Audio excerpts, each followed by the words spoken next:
وزیر اطلاعات شبلی فراز اس وقت پریس کانفرنس کر رہے ہیں کہ جدھر 400-500 روپے کی ایک بوری میں فرق ہو تو کس طرح وہ ادھر اپنے ملک میں ہی وہ اوپر کی طرف جائے گا. ٹھیک ہے, سندھ حکومت نے جس وجہ سے بھی انہوں نے کیا ہے وہ ظاہر ہے کہ میں یہ کہوں گا کہ وہ بدنیتی پہ وہ تھا. بدنیتی ان کی جو سیاسی بدنیتی تھی جس کی بنیاد پہ انہوں نے روکے رکھا ریلیز کو, گندم کی ریلیز کو. اس سے ہوا کیا کہ ان کے اپنے سندھ کے عوام کو بھی تکلیف پہنچی, انہوں وہ مہنگا آٹا خریدنے پہ مجبور کیا انہوں نے. لیکن فائنلی ان کو عقل آ گئی ہے اور انہوں نے آج میرا خیال ہے فیصلہ کیا ہے کہ وہ گندم ریلیز کرنا شروع کریں گے 16 تاریخ سے یا 15 تاریخ سے. تو اس سے بھی فرق پڑے گا کیونکہ جب وہ جو ایک پنجاب سے جو اوپر کی طرف جو جاری تھی جو آٹے کی وہ ایک, میں اسمگلنگ تو نہیں کہوں گا کیونکہ اپنے ملک میں آپ اسمگلنگ تھوڑی کرتے ہیں, لیکن وہ جو قیمتوں کا فرق تھا اس کی وجہ سے یہ پورے پرائس اکراس دا کنٹری اس پہ یہ فرق پڑا. اس کے علاوہ جو کیبنٹ کی جہاں تک میٹنگ ہوئی اس میں بنیادی طور پہ مختلف ایشوز ڈسکس کیے گئے. وہ آپ کو ہم اس کی تفصیل پرنٹڈ تفصیل ہم آپ کو ایجنڈا بائی ایجنڈا ہم آپ کو دے دیں گے. کچھ میں آپ سوالات میں بھی پوچھ سکتے ہیں. اس میں جو اہم چیز تھی ایک یہ تھی کہ بڑی چیمگوئیاں اور بڑی غلط خبریں پھیل رہی ہیں کہ جی روزویلٹ ہم نے بیچ دیا ہے. روزویلٹ کو ہم نے بیچا نہیں بلکہ اس کی ملکیت ہم نے مکمل کر لی, اس لیے کہ اس پہ کوئی $1,29,000 کا قرضہ تھا جو کہ جے پی مورگن نے دیا ہوا تھا. تو اس قرضے کو پے کر کے ہماری حکومت پاکستان نے پے کر کے اس کی جو مکمل وہ ہے اونرشپ ہے وہ لے لی ہے, کیونکہ وہ نقصان میں بھی جا رہا تھا. اور آپ کو پتہ ہے کہ جس طرح کووڈ امریکہ میں ہے تو ظاہر ہے کہ جو ہوٹلز جتنے ہیں جنرلی اور کئی بزنس ان کو بڑا نقصان پہنچا ہے. تو اس کی وجہ سے جو وہ لاس میک کر رہا تھا, جو نقصان کر رہا تھا وہ ایک قدرتی امر تھا. لیکن جو ہم نے جو پیمنٹ کر دی ہے وہ جو قرض تھا وہ دے دیا ہے. وہاں کی جو ہوٹل کی یونین ہے سب کو تنخواہیں سب کچھ دے دیا ہے. تو اس لحاظ سے اب اللہ تعالیٰ کے فضل سے ہمارا وہ پوری اس کی ملکیت ہے. تو یہ ساری جو چیمیں گوئیاں ہوتی ہیں کہ جی اس کو بیچ دیا, اس کو یہ ہو رہا ہے وہ ہو رہا ہے, وہ ساری غلط ہیں. اور ہم اس کو پورا ہمارا ایک نیشنل ایسٹ ہے وہ, اور اس کو ہم بہترین طریقے سے اس کی دیکھ بھال کریں گے. اس کے علاوہ بات ہوئی کیمپ آفیسز کی. ایک ایجنڈا تھا جس میں کہ ایک اس میں کیمپ آفیسز کی بات تھی. تو پرائم منسٹر صاحب کو نے بڑی ناراضگی کا اظہار کیا کہ یہ جو اس ملک میں ایک غریب ملک جو کہ اپنی قرضوں میں ڈوبا ہوا ہے, یہاں پہ لوگوں کو کتنی تکالیف ہیں, اور جو ان کے حکمران ہیں وہ ایک ایسے طرز زندگی اختیار کیے ہوئے ہیں جو کہ کسی بھی ایون جو امیر ملک ہیں ان کے جو حکمران ہیں وہ بھی ان کی طرز زندگی بھی یہ نہیں ہے. مطلب ہے کہ کیمپ آفیسز کھولے ہوئے تھے ہر جگہ. جو پرائم منسٹر آیا اس نے اپنے کیمپ آفیسز, اگر وہ کوہاٹ کا ہے تو اس نے کوہاٹ میں 5 کیمپ آفیسز کھول لیے, جو ملتان کا ہے اس نے کھول لیے. اور جو سب سے چیمپئن تھے وہ تو ظاہر ہے کہ نواز شریف تھے جنہوں نے کہ مختلف کیمپ آفیسز کھولے ہوئے تھے. اور یعنی اندازہ کریں کہ جو ان کے جاتی عمرہ کا جو کیمپ آفس تھا اس میں کوئی 2752 پولیس کے اہلکار وہاں پہ ڈیوٹی پہ ہوتے تھے, اور ایک اہلکار پہ 50,000 روپے خرچہ آتا ہے. اسی طرح آصف علی زرداری انہوں نے بھی یہی کیا ہوا تھا. تو پرائم منسٹر صاحب نے کہا کہ جی یہ دیکھیں یہ ہو نہیں سکتا کہ آپ کے عوام کا طرز زندگی ایک طرح کا ہو اور جو آپ کا جو طرز زندگی ہے وہ شاہانہ ہو. یہ غریب ملک ہے تو ہم نے جو حکمران ہیں انہوں نے بھی اسی طرح سے لینا ہے. تو انہوں نے اس بات کا اظہار کیا کہ میکسیمم جو ہے تو ایک کیمپ آفس کھول سکتے ہیں, اور اس پہ بھی جو اس کے اخراجات ہیں اس پہ کیپنگ ہونی چاہیے. یعنی کہ یہ نہیں ہے کہ جی وہ بالکل ایک کھلے طریقے سے اس پہ خرچے ہو رہے ہوں, اس کے لیے بھی لمٹ رکھنی چاہیے جو کہ ہماری اوور آل جو ہمارے ملک کی اکانومی کی سچویشن ہے اس کی بھی مظہر ہو, کہ یہ نہیں ہو کہ اس میں آپ بہت سی چیزیں آپ کر سکیں. تیسرا چیز تھی کہ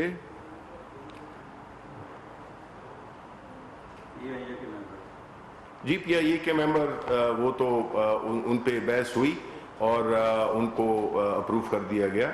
اور اس کے علاوہ جو ہے تو وہ شاید آپ کا سوال بھی کوئی پوچھ رہا تھا کہ جو ایم کیو ایم کے جو ہمارے وہ ہیں ان کے جو مقدمات ہیں ان کے بارے میں ان کے ممبر نے وہ کیا سجیشن پیش کی کہ جو جن کو تالی بجانے پہ جب ان کا وہ الطاف حسین تقریر کر رہا تالی بجانے پہ جو ان کے خلاف مقدمات لیے گئے تھے تو ان کا کچھ حل نکالا جائے. تو پھر پرائم منسٹر نے یہ بھی کہا کہ ان پہ بھی مقدمہ ہے اور کیبنٹ کے کچھ ایسے منسٹرز ہیں ان پہ بھی مقدمہ ہے, میرے پہ بھی ایک مقدمہ ہے.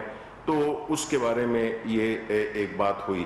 تو بنیادی طور پہ یہ ایسی چیزیں تھیں جس کے میں سمجھتا ہوں کہ آپ کو اس کی آگہی دے دوں, اور باقی جو ہے تو آپ سوال کرتے رہیں گے اور میں اس کا بتاتا رہوں گا. اور ایک آخری چیز یہ تھی کہ پی آئی اے کا بھی جو ڈسپائٹ جتنی بھی انہوں نے کووڈ کی وجہ سے یا اس کی جو بھی تکالیف تھیں, پہلی دفعہ تھی کہ انہوں نے اپنا ریونیو میں میجر انکریز کیا. اور جو آپ کے سوالات ہیں اس کے لیے میں حاضر ہوں. شبیر فیاض صاحب یہ بتائیے گا کہ آج وزارت کابینہ کا اجلاس اہم تھا, جو اپوزیشن کی تحریک ہے بالخصوص جو جلسہ منعقد کرنے جا رہی ہے سابق حکمران جماعت مسلم لیگ نون, اس حوالے سے کیا فیصلہ ہوا؟ کیونکہ یہ خبریں تو آئی ہیں کہ حکومت نے ان کو اجازت دینے کا فیصلہ کیا اور کہا کہ اپوزیشن کھل کر جلسے کرے, تو کیا لاہے عمل ہوگا اپوزیشن کی اس تحریک اور؟ دیکھیں, پہلی بات تو یہ ہے کہ جو یہ اپوزیشن جماعتوں کا یہ جو اکٹ ہے,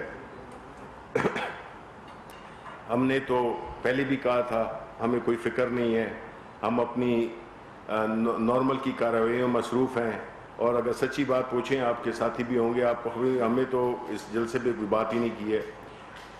یعنی اس طرح سے اس سے ہمارا تو یہی وہ ہے کہ کریں جلسے وہ جو بھی کر سکتے ہیں, لیکن ہمارا یہ کہنا ضرور بنتا ہے اور وہ پاکستان کے عوام بھی جانتے ہیں کہ ایک ایسے لوگ جن میں اکثریت پہ کرپشن کے سیریس سنجیدہ نہ صرف الزامات مقدمات ہیں, کچھ ضمانتوں پہ ہیں, کچھ جو ہے تو ان کی کیسز وہ کیے جا رہے ہیں, وہ ان حالات میں جب کہ ایک ملک کووڈ جیسی ایک ایسی آفت سے باہر نکل رہا تھا, ہماری اکانومی بہتر ہو رہی تھی, ہماری اکانومی بہتر ہو رہی ہے, اور اس حالات میں جب کہ روزگار کے مواقع پیدا ہو رہے ہیں, ان کو سوجی کہ یہ جس طرح میں نے اکثر کہتا تھا کہ جو بھی اچھی خبریں ہیں وہ ان کے لیے بری خبریں ہیں.